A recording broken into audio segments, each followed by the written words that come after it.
Makanya para ulama salaf, saudara, pernah mengatakan, mereka bersumpah demi Allah, aku mendapatkan satu rahmat dari Allah lebih aku suka daripada amal ibadahku seumur hidupku. Karena amal ibadah seumur hidup belum tentu Allah terima, belum tentu mendapatkan rahmat. Tapi kalau satu rahmat sudah Allah berikan, saudara, maka segala amal ibadah kita akan diterima oleh Allah. Kekurangannya akan disempurnakan, dosa kita akan dimaafkan. Jadi sekali lagi, kalau satu kali selawat buat Nabi, Allah melimpahkan 10 rahmat untuk kita. Jangankan 10 rahmat, satu rahmat udah cukup buat modal masuk surga, ya ikhwan. Bagaimana 10 rahmat? Bagaimana kalau kita berselawat 10 kali, 100 kali, 1000 kali? Saudara, setiap hari kita berselawat kepada Nabi.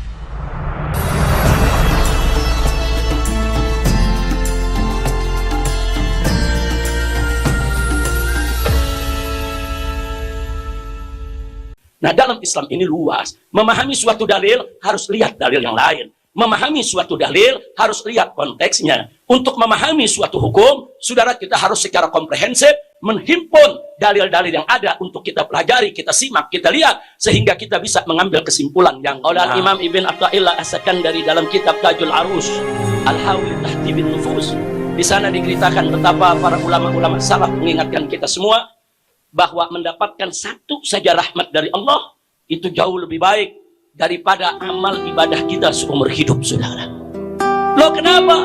Karena kita ini hanya bisa masuk surga dengan rahmat Allah, bukan dengan amal kita, saudara. Segunung kita punya amal, belum tentu bisa memasukkan kita ke dalam surga tanpa rahmat Allah. Tapi dengan satu rahmat saja Allah berikan kepada kita, cukup untuk memasukkan kita ke dalam surganya. Makanya para ulama salaf, saudara, pernah mengatakan, mereka bersumpah demi Allah, aku mendapatkan satu rahmat dari Allah lebih aku suka daripada amal ibadahku seumur hidupku. Karena amal ibadah seumur hidup belum tentu Allah terima, belum tentu mendapatkan rahmat. Tapi kalau satu rahmat sudah Allah berikan, saudara, maka segala amal ibadah kita akan diterima oleh Allah. Kekurangannya akan disempurnakan, dosa kita akan dimaafkan. Jadi sekali lagi, kalau satu kali selawat buat Nabi, Allah melimpahkan 10 rahmat untuk kita. Jangankan 10 rahmat, satu rahmat udah cukup buat modal masuk surga, ya ikhwan. Bagaimana 10 rahmat? Bagaimana kalau kita berselawat 10 kali, 100 kali, 1000 kali? Saudara, setiap hari kita berselawat kepada Nabi kita Muhammad Sallallahu Alaihi Wasallam, maka insya Allah Allah Subhanahu Wa Taala akan melimpahkan rahmatnya untuk kita semua. Nah, karenanya jangan kaget kalau majelis-majelis sufi, majelis-majelis sholihin di mana-mana tempat, bukan di Indonesia aja, ya kawan, di seluruh dunia, saudara, itu dipenuhi dengan zikir-zikir dan sholawat, ya kawan. Di samping ada majelis ilmu, di samping baca kitab, di samping ada nasihat, mereka nggak lupa. Mereka ajak umat untuk banyak-banyak baca sholawat, berzikir, baca wirid. Kenapa? Karena semua itu bisa mengetuk pintu rahmat Allah Subhanahu Wa Taala. Karena sebagaimana Nabi sampaikan kepada kita, saudara, tidak ada yang bisa masuk surga kecuali dengan rahmat Allah, saudara. Sampai tatkala Sayyidatuna Aisyah radhiyallahu taala anha bertanya, "Wa anta ya Rasulullah?" Lalu bagaimana dengan Anda ya Rasulullah? Apakah masuk surga juga dengan rahmat Allah? Nabi mengatakan, ya, nggak ada yang bisa masuk surga kecuali dengan rahmat Allah. Cuma hati-hati, ada yang mensalah tafsirkan hadis ini.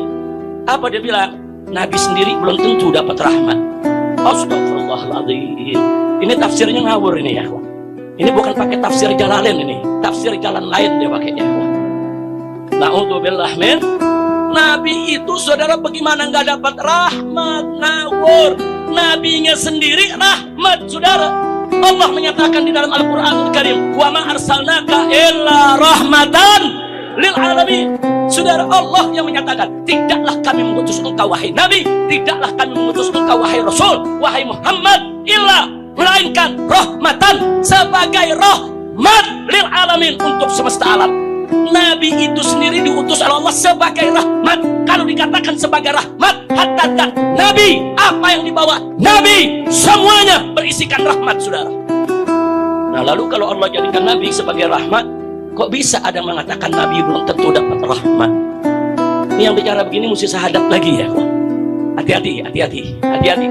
Kadang-kadang orang kalau kepintaran jadi keblinger, ya. Nah, makanya, saudara, penting. Di samping kita tabligh akbar, di samping kita buka kitab, di samping kita ngaji, di samping kita amar ma'ruf nahi munkar, jangan lupa buka majelis zikir, buka majelis marhabanan, supaya hati kita nggak kering ya ikhwan. Insya Allah. Nah, terakhir yang ingin saya sampaikan lagi, saudara, ada lagi belakangan ini saudara, orang-orang yang kurang ajar mulutnya saudara, menyebutkan kalau ibu bapak Nabi masuk neraka, ibu bapak Nabi orang kafir. Innalillahi wa inna ilaihi raji'un. Alasannya mereka punya dalil. Saudara, ya kalau dalil mereka pahami secara zahir, kalau dalil mereka pahami secara kaku, kalau dalil mereka pahami tanpa melihat dalil yang lain, ya seperti itu. Itulah hasil pemahamannya. Nah, dalam Islam ini luas. Memahami suatu dalil harus lihat dalil yang lain. Memahami suatu dalil harus lihat konteksnya. Untuk memahami suatu hukum, saudara, kita harus secara komprehensif menghimpun dalil-dalil yang ada untuk kita pelajari, kita simak, kita lihat, sehingga kita bisa mengambil kesimpulan yang benar. Saudara, sebagaimana kita ketahui saudara, bahwa kubur Nabi SAW, kuburnya Nabi, makamnya Nabi, saudara, itu disepakati oleh Ahlus Sunnah wal Jamaah sebagai afdalu buq'atin fil alam, sebagai satu buq'ah, satu tempat yang paling afdal di atas muka bumi ini, saudara. 5. Kenapa? Kenapa? Lidhammihi jasad Nabi sallallahu alaihi wasallam. Karena kubur tersebut menghimpun jasad Nabi kita Muhammad sallallahu alaihi wasallam. Kalau di situ nggak ada jasad Nabi, dia nggak menjadi buq'ah yang paling mulia, sudah. Dia menjadi buq'ah yang paling mulia karena di dalamnya dia menghimpun jasad Nabi kita. Pertanyaannya, saudara, kalau tanah menghimpun jasad Nabi yang sudah meninggal dunia menjadi buq'ah yang paling mulia, sebagaimana diyakini oleh para ulama Ahlus Sunnah, lalu bagaimana dengan batni ummihi Aminah? Lalu bagaimana dengan perut ibu Nabi Sayyidatuna Aminah, yang Nabi bersemayam di dalam perut tersebut selama 9 bulan, tumbuh berkembang, digagak, disayang, sampai ditiupkan ruh. Kita ingin mengatakan bahwa perut itu akan masuk neraka jahanam. Inna lillahi wa inna ilaihi raji'un. Hati-hati saudara, tanah, saudara, tanah tempat dikuburnya kita punya Nabi menjadi tanah termulia di atas muka bumi ini. Bagaimana perut yang di dalamnya tumbuh bukan hanya jasad, dari mulai jasad tumbuh berkembang sedikit demi sedikit, saudara, sampai ditiupkan ruh 9 bulan dengan penuh kasih sayang, saudara. Yang begini kita mau katakan perut ini akan dibakar dalam api neraka? Yang kita mau katakan perut ini adalah perut kotor yang akan dibakar dalam neraka? Ittaqullah, takutlah kepada Allah.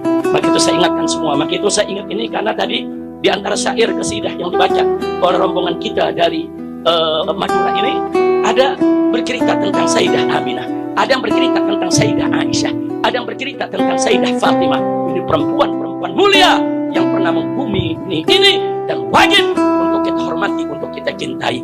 Bahkan saudara, kalau istri-istri Nabi diberi gelar Ummahatul Mukminin, lalu bagaimana dengan ibu Nabi? Para ulama memberi gelar Ummul Ummah. Bukan lagi Ummul Mukminin, Ummul Ummah. Saudara, subhanallah. Nah, maka itu jagalah sikap kita kepada keluarga Nabi, kepada ayah Nabi, kepada ibu Nabi, saudara, kepada istri-istri Nabi, kepada putra-putri Nabi, kepada keturunan Nabi Sayyiduna Muhammad sallallahu alaihi wasallam. Insyaallah kalau kita bisa menjaga adab, saudara, maka itu akan menjadi pembuka pintu rahmat buat kita semua. Amin ya rabbal alamin. Andai kata ada orang Islam yang masih tetap yakin kalau ibu bapak Nabi itu kafir, masuk neraka, andai kata, saudara, maka sungguh pun dia yakini itu nggak pantas dia mempergunjingkan ibu bapak Nabi, nggak pantas dia ceritakan ibu bapak Nabi di mimbar-mimbar. Apa maksud dia di mimbar berteriak-teriak ibu bapak Nabi masuk neraka? Apa dia bangga? Apa dia senang kalau ibu bapak Nabi masuk neraka? Andai kata ibu bapak Nabi betul masuk neraka, mestinya kita sedih sebagaimana sedihnya Nabi, saudara. Mestinya kita menangis sebagaimana menangisnya Nabi sebelum mendapat kabar dari Allah bahwa ibu bapaknya, saudara, akan masuk surga, saudara. Nabi sedih pada awalnya, Nabi sedih, tapi ada orang ngaku Islam, cinta kepada Nabi, dengan bangga, dengan senang, dengan gembira dia umbar, ibu bapak Nabi masuk neraka, ibu bapak Nabi akan dibakar masuk neraka, ibu bapak Nabi kafir. Apa pantas sebagai seorang muslim yang berutang budi, berutang jasa kepada Nabi, mempergunjingkan kedua orang tuanya? Jadi saya ingin menasihati mereka-mereka yang masih meyakini ibu bapak Nabi masuk neraka. Andai kata keyakinanmu benar, tutup mulutmu. Jangan bercerita di atas mimbar. Jangan mengumbar. Apalagi persoalannya bukan menjadi kesepakatan ulama. Apalagi Ahlus Sunnah wal Jamaah sepakat kalau ibu bapak Nabi, saudara, bukan kafir, bukan musyrik, dan bukan ahli neraka. Jadi kalau kau punya madhab meyakini ibu bapak Nabi itu kafir, ambillah madhabmu, ambillah keyakinanmu. Tapi kau jangan sakiti hati Nabi, jangan sakiti hati kami. Kau umbar di atas mimbar, na'udzubillah min dzalik. Maka itu, saudara, tatkala putra saudara Abu Jahal yang bernama Ikrimah. Ikrimah ini pada awalnya memusuhi Nabi habis-habisan. Bahkan sampai-sampai Nabi mengumumkan pada saat menaklukkan kota Mekah, andai kata Ikrimah bergelantungan di sitar Ka'bah sekalipun, halal darahmu untuk ditumpahkan. Jadi kalau siapa umat Islam yang mendapatkan Ikrimah, bunuh. Perintah Nabi ya. Nah, akhirnya apa? Ikrimah melarikan diri dari Mekah. Nah, begitu melarikan diri dari Mekah sampai ke Jeddah, sampai di pinggir laut, saudara, dia kebingungan. Nah, sementara istrinya di kota Mekah sudah masuk Islam. Istrinya kejar sang suami. Begitu dikejar, dibunuh. Lari kemana? Kota Mekah sudah takluk, kota Mekah sudah dikuasai oleh umat Islam, oleh Nabi dan seluruh pengikutnya. Lebih baik kau kembali, lebih baik kau masuk Islam. Sang suami bertanya, apa Muhammad mau terima aku masuk Islam? Karena memang kejahatan dia terhadap Nabi udah luar biasa. Akhirnya kata sang istri, nanti aku yang akan bicarakan dengan Nabi. Insya Allah Nabi akan menerima. Kemudian sang istri menemui Nabi. Sang istri menceritakan bahwa Ikrimah bertobat, ingin masuk Islam, ingin mengucapkan syahadat. Kemudian Nabi terima. Nabi berikan jaminan keamanan. Kalau begitu, ajak kau punya suami kembali ke kota Mekah, masuklah Islam, dan aku jamin bahwa tidak akan ada yang mengganggunya. Nah, yang ingin saya garis bawahi bukan itu. Begitu Ikrimah sedang dalam perjalanan menuju kota Mekah, di kota Mekah ini sahabat juga menunggu apa pesan Nabi. Nabi mengatakan kepada para sahabatnya, kalau nanti Ikrimah datang, jangan kau hina ayahnya, jangan kau cerita tentang ayahnya, jangan. Nah, sebab kata Nabi, kalau engkau itu mencaci maki orang yang sudah meninggal dunia, dia punya anak nanti akan sakit hati. Padahal ayahnya siapa tadi? Abu Jahal. Abu Jahal berhak untuk disadap. Abu Jahal berhak untuk dilaknat. Tapi Nabi pesan, kau jangan laknat Abu Jahal depan anaknya. Walau bagaimanapun juga Ikrimah itu anaknya. Jangan kau sakiti hatinya. Karena Ikrimah sudah masuk Islam jadi saudara kita.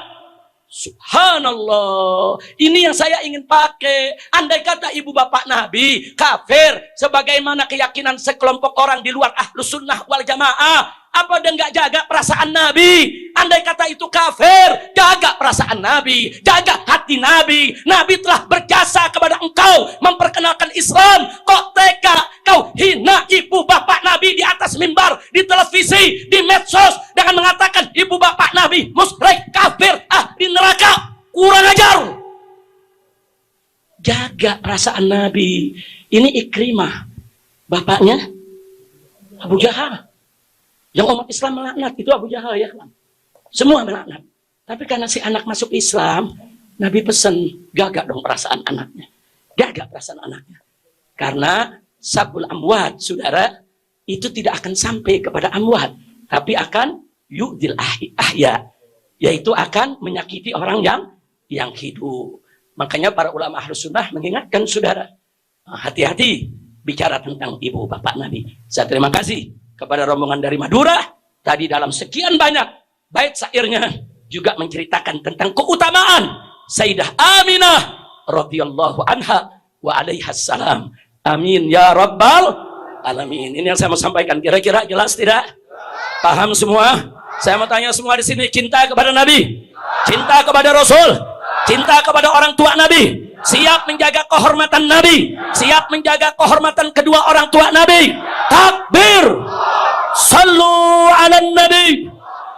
Allahumma salli